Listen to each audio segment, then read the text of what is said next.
নবী বসিয়া বসিয়া কাঁদতেছে। হযরত তালহা বলে, পয়গম্বর, এই জন্যই বুঝি আমাকে বাড়িতে যাওয়ার আদেশ করছে। আমি শুকরিয়া আদায় করি, আমার মালিক আমারে এমন একজন নেককার বিবি দিয়েছে, যে জমিনে বিবির কারণে মাওলা আমার গুনাহগুলো মাফ করে দিবে। উম্মে সুলাইম ডাক দিয়া বলে, স্বামী আমার, আপনি বিশ্রামের জন্য ঘরের ভিতরে চলিয়া যান। সঙ্গে সঙ্গে রওনা হয়। স্বামী গিয়া অপেক্ষা করতেছে।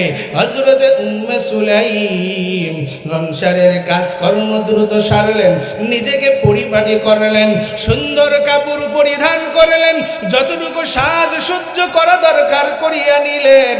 গিয়া সঙ্গে সঙ্গে স্বামীর কাছে হাজির হয়।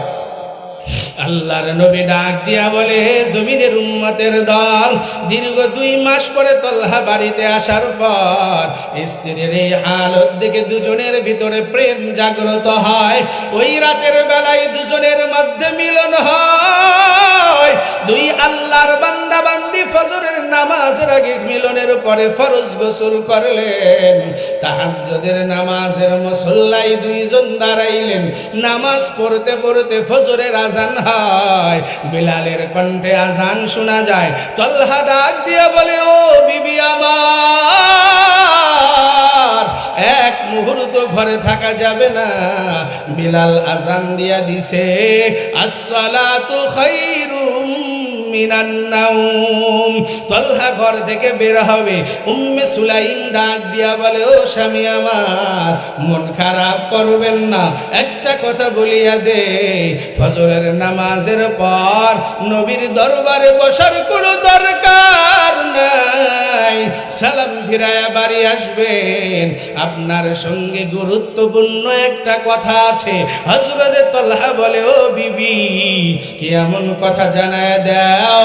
বিবি ডাক দিয়া বলে, এখন বলবো না, নামাজ শেষ করে আসেন।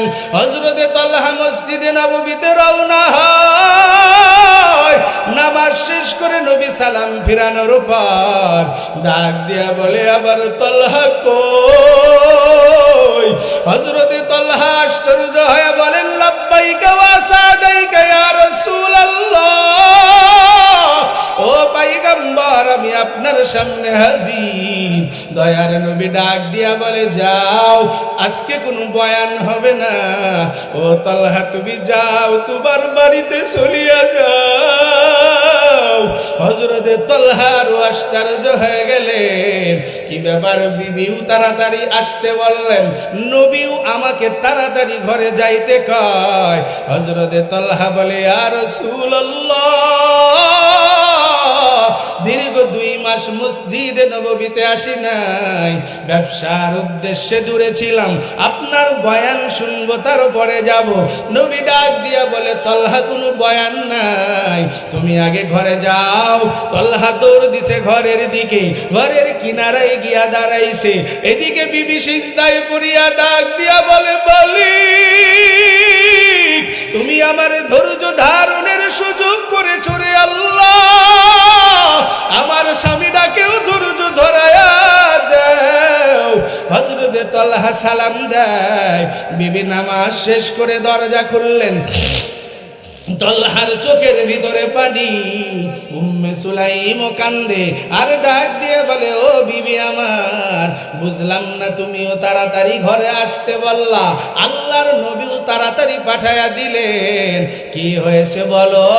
হযরতে উম্মে সুলাইম মা তো জবিরে 10 মাস 10 দিন সন্তানকে পেটে ধারণ করেছে।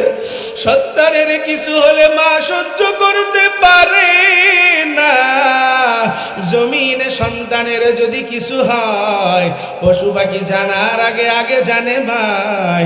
মা এখন আবেগপ্রুত হয়ে কান্না শুরু করেছে, যে আল্লাহর বান্দি গতকালকে থেকে কোনো কান্না নাই, এখন কান্দে আর বলে, ও প্রাণের স্বামী আমার, একটা প্রশ্নের জবাব দাও। কোন ব্যক্তি যদি কোনো জিনিস আমানত রাখে, আমানতের জিনিসের মালিক তো যে রাখে সে, কিন্তু যার কাছে রাখে সে কিন্তু আমানতের জিনিসের মালিক নয়। হযরতে তালহা বলে হ্যাঁ। বলে এখন আমানতের জিনিস মালিক এসে যদি জিনিসটা নেওয়া যায়, তাহলে যার কাছে ছিল তার কি মন খারাপ করলে কি কথাটা ঠিক হবে কিনা? তালহা ডাক দিয়া বলে না না, আমানতের যিনি মালিক সে যদি নিয়ে যায়, জমিনে তো মন খারাপের কিছু নাই, কষ্ট পাওয়ারও কিছু নাই। উম্মে সুলাইম বিবির স্বামীর হাত ধরিয়া সন্তানের কাছে এসে দাঁড়ায় যায়, ডাক দিয়া বলে ও স্বামী আমার, তোমার আমার মাধ্যম দিয়া মাওলা এই সন্তানটা দিয়েছিলেন আমানত, আমানতের মালিক হলো আল্লাহ। এই সন্তান আজকে জমিনে নাই, গতকালকে রাতের বেলায় বিদায় নিয়ে গেছি রে প্রাণের স্বামী আমার, আমানতের মালিক জিনিস নিয়ে গেছে। তুমি যদি ধৈর্য ধারণ করতে পারো আল্লাহ এর উত্তম প্রতিদান দিয়ে দিবে। হযরতে তালহা পাগলের মতো কান্না শুরু করে দিলেন। হযরতে তালহা হাউমাউ করে কান্না আরম্ভ করেছে। বিবি সান্ত্বনা দেয় আর বলে ও নবীর সাহাবী, যদি তুমি এমন করে কান্দো মাওলা নারাজ হয়ে যাবে। হযরতে তালহা সন্তানকে কোলে উঠাইছে, মুখের পানি ফেলে কান্দে আর বলে ও বিভা, জমিন এই জন্যই তো বলি কেন আমার ছেলে আমাকে আব্বু বলে ডাক দেয় না। হযরতে তালহা সন্তান নিয়ে মসজিদে নববীর দিকে রওনা হয়।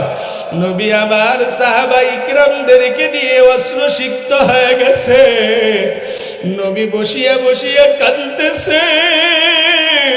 হযরতে তালহা বলে পয়গম্বর, এই জন্যই বুঝি আমাকে বাড়িতে যাওয়ার আদেশ করছে।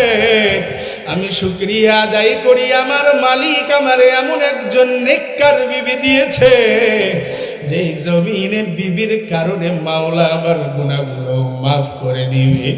দয়ার নবী ডাক দিয়া বলে তালহা আয় কাছে আয়। তালহাকে কাছে বসাইলেন। দয়ার নবী ডাক দিয়া বলে ও তালহা, আমার আল্লাহ জিবরাইলের মাধ্যমে আমারে সব জানাইছে এই জমিনে গত রাত্রে তোমাদের দুজনের মিলন হয়েছে কিনা। হযরতে তালহা ডাক দিয়া বলে ইয়া রাসূলুল্লাহ, রাতের অন্ধকারে দুজনের ভালোবাসার আপ্লুত হয়, দুজনের ভিতরে মিলন হয়ে গেছে। দয়ার নবী ডাক দিয়া বলে হে তালহা, তোর মাওলা আমার মাওলা তোর সন্তানকে গত রাত্রে নিয়ে গেছে। তোর বিবি ধৈর্য ধারণ করার কারণে আজকে রাতে মিলনের মাধ্যমে তোর বিবির পেটের ভিতরে মাওলা নেককার সন্তান দান করেছে।